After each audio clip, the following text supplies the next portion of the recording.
here, the affirmative stated that if you don't arm the teachers and there's a shooting, that there's going to be other costs, paying for psychologists, repairs to the school as well.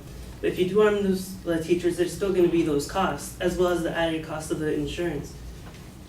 The teachers may respond and stop the attacker. However, it won't be immediate. They could still, other children could still be shot, or the teachers could miss. The New York Police Department found that officers within distances of 7 yards or less, so similar to a classroom, had a 37% hit rate. So while that's a little better than the earlier statistics, it's still pretty low. So if you're in a classroom with students and then an attacker comes in and you only have a 30% hit rate, the chances are that you could hit a student, or you might miss the attacker, hit the wall, and the bullets could ricochet and hit other students. There's a lot of risk for injuries and other things that would occur as well. And then another point the affirmative brought in found that the teachers would be having professional training, and they would be spending 5 hours in a classroom and 35 hours on a range. However, training on a range is not the same as a real life situation.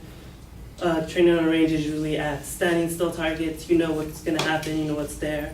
If an attacker is on school, it's unpredictable. You don't know what's going to happen. You don't know where they are or when they're going to attack or what weapons they have. There's a lot of other factors that come in that is different from having training on a range.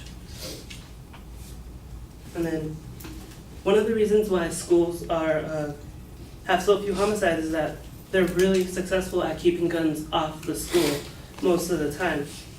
And then adult supervision and in high-risk schools have found metal detectors to be effective deterrents.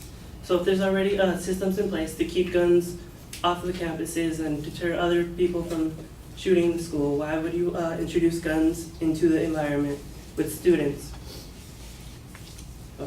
It could create risk. The Department of Homeland Security reported 289 firearms were lost during fiscal year 2006 through 2008.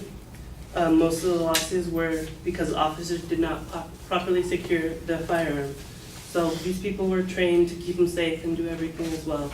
But they still lost the firearms as well. And then if you put this into a school environment, it creates risk to students. They can harm themselves or others as well.